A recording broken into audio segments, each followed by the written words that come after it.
Hey everyone, thanks again for tuning in to Spectator Behavior. Today I'm going to talk to you about parking, rideshare, and public transportation with a focus on parking. So, when thinking about parking, it's best to incorporate these 6 steps that I'm going to tell you about. I'm going to focus on college football sporting event, but a concert can be taken with the same approach. And instead of the teams, just insert the musician. Let's look at the Who. Who is playing? Do the teams playing bring a lot of fans and have a big fan base? If so, you need to take that into consideration. When trying to park or get a ride share, the prices are going to be inflated. Depending on what you are looking for, you might have to make an audible with original plans. The lot you normally park in might be $10 to $15 more for a bigger team coming into town. Also, the lots might fill up quicker for bigger opponents. You might have to walk a little further than normal. This could be to your benefit though, especially with traffic after the game. A lot of times it's better to be walking and moving than being stuck in traffic and watching everyone walk, especially when you paid 3 times the amount that they did.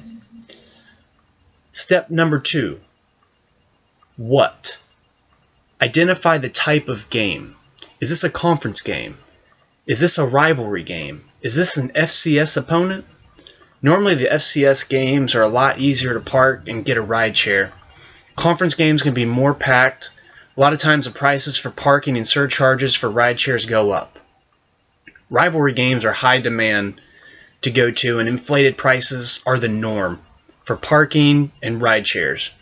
Also, if game is selected for ESPN College Game Day or SEC Nation, don't worry, I'm not going to break into an SEC chant just yet. It'll bring a lot more traffic though if one of these events come, and a lot of fans will flock to the area. So let's look at the next step. When? What time is the game? Typically games are on Saturdays. However, there are occasional games played on Thursday and Friday. A few MAC conference games on Tuesday nights. And even a rare occasion has Monday night before Monday Night Football starts for NFL during Labor Day weekend when teams play. Also, you need to factor the time of the game into the parking. Early games, 12 p.m. Eastern Time, 11 o'clock Central Time, can be very challenging to wake up early enough to get to the game and find parking. I've seen it so many times where people are stuck in traffic for the 11 a.m. games, don't make it until around the start of the second quarter. You need to have a plan for parking or rideshare so that you're not in that situation. Let's look at the next step. Where? What location is this game being played at? Most times games are played at campus sites, but sometimes games are played at neutral sites for rivalry games or other big non-conference matchups. Take into account if this is a city or town. Public transportation is a good option, especially with games in city venues like Atlanta. There's a lot of variation in parking prices in cities and towns, as well as Uber and Lyft prices before and after the game when demand is high. Normally, for me, the best places to park for the cheapest are about half a mile to a mile away from the event. Right by it is super expensive, so you need to take that into account with the area. In a city, though, public transportation can be a convenient way to miss traffic and avoid expensive Uber and Lyft inflated charges with high peak times. Let's look at the next point. Why? Are you going to the game for a social event where it's okay to get there into the second quarter? Is your objective to watch the whole game? Maybe even get settled in there with food and drink, see some of the warm-ups? Or are you going to the area, just to tailgate and meet up with friends and have a good time in the area? If you are tailgating and drinking, you should definitely either get a driver who is sober or take a ride share and not drive.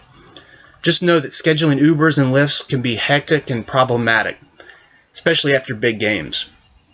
If you're going for a social event, then you can be fairly relaxed on the time. If you want to get there for the entire game, you should get to the gates at least 30 to 40 minutes before the game. If you want to get settled in with food, drink, see warm-ups, I would get there an hour and a half to the gates. Just know stadium lines take longer. Some take longer than others to get through. let's look at the next point. How? Depending on the game, you need to mentally prepare yourself for encountering traffic. If you're not tailgating, I would suggest using a smaller car to get, in and out of parking spots. Fitting into small spaces is critical when you're encountering a lot of people parking in the area. Research each college website and search engine to see if there is free parking, or even, what lots will be available for game day. My suggestion would be to go at least an hour and 30 minutes before the game if you're about 15 minutes, away from the venue, to just make the game on time. So now that I've talked about these topics, I'll give you a little more insight. Everyone's different, but for me, I look for free parking most of the times. If I know I can get it and it'll be available for medium to lower attended games, I definitely look hard for the free parking. Look for lots that have free parking after 5 p.m. on it. Also, street parking near neighborhoods, also a good thing to look for.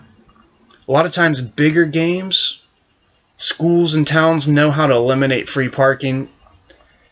However, the earlier you get to the venue, the better chance you have of finding free parking somewhere.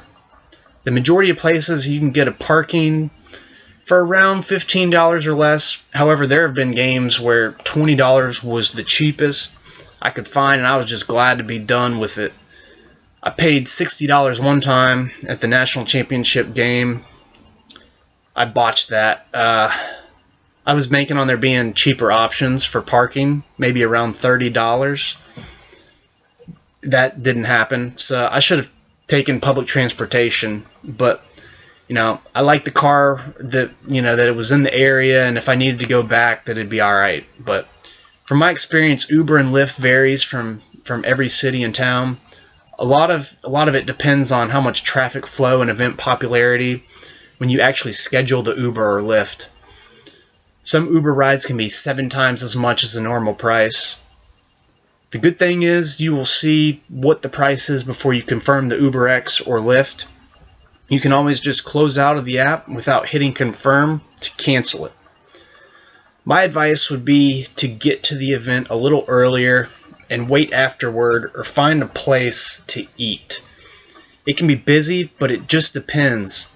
Listen, this is not an exact science, all right? So, there's some variation to this, but hopefully these tips help for parking, Uber, Lyft, and public transportation.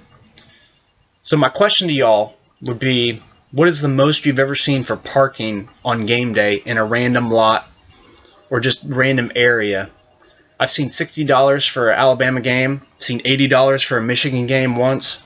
If you like this video, just please, like it and share it and comment below, experiences with parking. Also, I'd really appreciate it if you subscribe to my channel so you can hear more tips about sporting events and concerts. Thanks, y'all.